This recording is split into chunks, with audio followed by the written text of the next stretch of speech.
putting you on the field for the best highlights at the Lowcountry's biggest high school games. Friday Night Lights.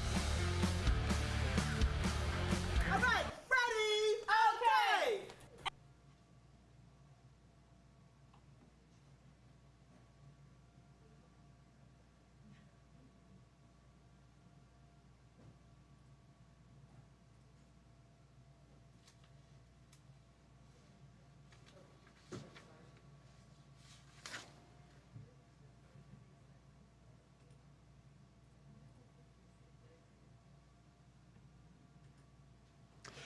All right, good afternoon, everybody. It is Friday at 3:30. It is time to tailgate. Let's hear it, everybody. Friday Night Football's here. It is maybe the biggest Friday Night Lights we have ever had. 2 games of the week, too much going on in the final week of the regular season here in the Lowcountry. It's going to be an exciting night, and we start off with a big game over in Somerville as the Green Wave looking to finish an undefeated regular season. They are taking on Fort Dorchester tonight. Summer Hector has our preview from Somerville. It's Fort Dorchester versus Somerville week here in the Lowcountry, and a region title is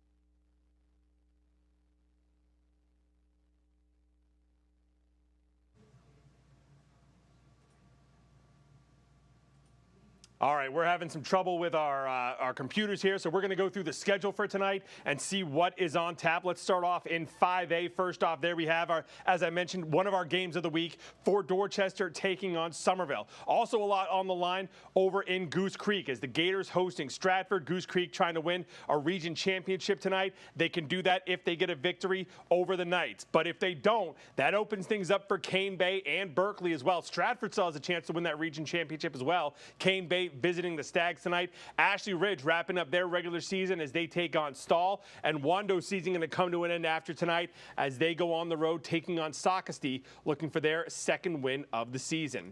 Down in 4A, our other co-game of the week is in Mount Pleasant as Beckham takes on James Island. Both teams undefeated. The winner of that game takes the region championship. The loser still gets a home game in the postseason, but they don't get to walk away with that undefeated regular season and a trophy as the region champ. Colleton County, they still have an outside shot to go to the postseason in 4A. More on that in just a moment. They are at home tonight. They need a win over Bluffton just to keep their chances alive. A lot going on down in 3A as well. Hanahan coming off that upset win over Philip Simmons last week. They are at home against Beaufort. The Hawks still need to win that game to win their region championship. If Beaufort wins and Philip Simmons gets a win over Battery Creek, that'll cause a 3-way tie. I'll have the tiebreaker for that in just a moment as we go through the standings. Elsewhere, Timberland and Oceanside Collegiate playing for a region championship down in 2A. Bishop England Academic Magnet, they're playing for that 4th seed out of that region in 2A. The winner there keeps their season alive, goes on to the playoffs. The loser goes home for the year. Woodland, after starting off undefeated at 6-0 on the year, they are on the road tonight trying to avoid 3 straight losses as they take on Edisto. Cross looking to wrap up their region championship on the road tonight, taking on Burke. And Baptist Hill and St. John's wrapping up the regular season over in Hollywood. As for Skeeza, we've got First Baptist going on the road to take on Porter Gowd. Nice matchup over at Northwood Academy as the Chargers taking on Pinewood Prep. Colleton Prep going over to Mount Pleasant to take on Palmetto Christian. St. John's Christian facing Clarendon Hall, and Dorchester Academy wrapping up their regular season taking on Calhoun Academy. So that's the schedule for tonight. We want to go over the standings a little bit and kind of, with just one game left for most of these teams, go over what the playoff positionings are. So this is in Region 7 in 5A. You see Fort Dorchester and Somerville. They are at the top right now. The winner of that game tonight is going to win the region title. They'll have at least a couple of games at home in the postseason. The loser tonight will get a home game in the postseason, but they'll most likely have to go on the road after that. Ashley Ridge is in 3rd place. They will stay there as long as they beat Stall tonight. West Ashley, they're done in region play at 1-3. They will move on to the postseason after tonight, assuming Ashley Ridge gets the win over Stall.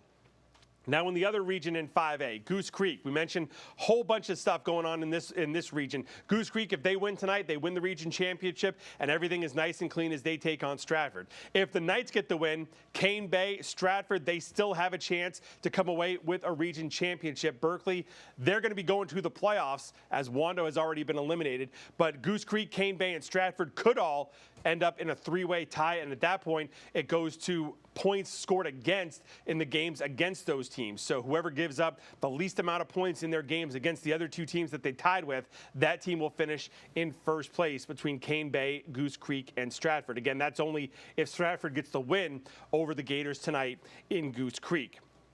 Now down in 4A, same thing as with Somerville and Fort Dorchester. James Island, Lucy Beckham, both 4-0 in their region. Winner tonight takes that region championship and gets a couple of home games in the postseason. Bluffton is set as the 3 seed right now, and I mentioned Colleton County. They are tied with May River for that 4 seed. Colleton taking on Bluffton tonight. If they can get a win over May River, or if they can get a win over Bluffton, I should say, that puts them in a position to overtake May River for that 4th slot and go on to the postseason after this week. Down in 3A, here's what we were talking about earlier. Hanahan, they're 3-0 after that win over Philip Simmons last week. Philip Simmons, Buford are both 2-1.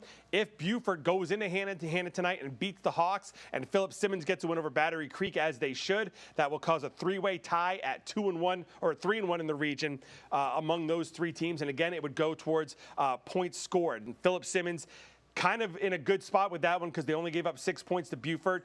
Buford would have to really shut out Hanahan to overtake Philip Simmons, getting the win there and then taking over that #1 seed. But don't count against Buford, the defending state champions, for a reason. And I'm not just saying that because Thomas Gruel is over my back and watching everything I say at this point.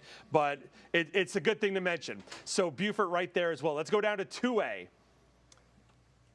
2A not coming up, so we're not going to go to 2A. Let's go down to 1A.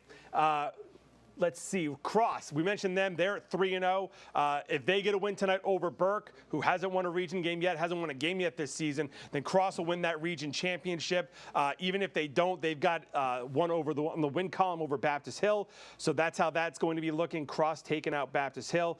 Military Magnet right there. They are set in the 3 spot, and St. John's is set to go to the playoffs as well, no matter what happens tonight in their game against Battery Creek. So that is everything that is on the line tonight in Week 10 of Friday Night Lights. So much going on. Of course, the place to get everything is right here on Friday Night Lights. Coming up at 6 o'clock, Summer Hector is going to be live over in Mount Pleasant for that game between James Island and Beckham. 7 o'clock, she'll be over in Mount Pleasant one more time with our final preview of that game. I'll be up in Somerville with our final preview of the Patriots and the Green Wave. One other thing I want to mention for Somerville, could be a chance for some history tonight, but not in Somerville. I'm talking about over in Louisiana, because there is a coach in Louisiana at Curtis Christian School.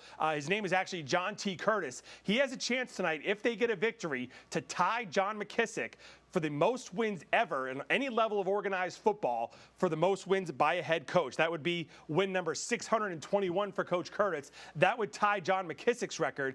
He's got a few more games after this week if he doesn't get it, but he is right there in position to tie and at some point later this season overtake Coach McKissick for the most wins in the history of high school football and organized football as a whole. We're going to have an update on that tonight at 11:15 on Friday Night Lights as well. But we'll have all the highlights, all the scores, all the playoff matchups, everything you're going to need for Week 10 of the high school football season. That's tonight at 11:15 on Friday Night Lights. We're going to wrap up the tailgate for now, so we will see you guys later tonight. Everyone have a great weekend.